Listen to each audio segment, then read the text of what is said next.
ushbu bemor vaqtida davolanmaganligi uchun bitta moyagini operatsiya qilib olib tashladik. Demak, ushbu bemor yoshi 25 yoshda. Bu bolamiz yoz oylarida begona ayol bilan himoyasiz jinsiy aloqa qilgan. Va bu aloqadan keyin infeksiyalar yuqtirib olgan va olatidan har xil oqmalar kelib yurgan.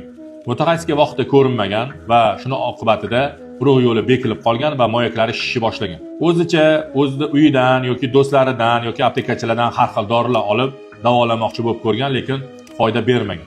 Bizga murojaat qilganda o'sha moyaklari bir necha bor yallig'lanib, atrofiya holatiga kelib qolganligi, o'sha moyaklarida ish prosessi bo'lmayotganligi, ya'ni ishlamayotganligi ko'rganimizdan keyin majbur bo'ldik bitta moyaga olib tashlashga.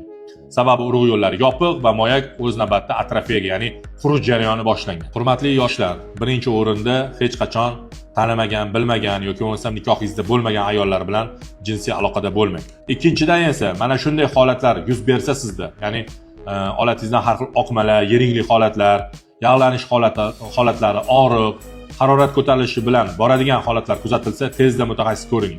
Aks holda mana shu bolaga o'xshab bitta moyagingizdan ayrilib qolishingiz mumkin.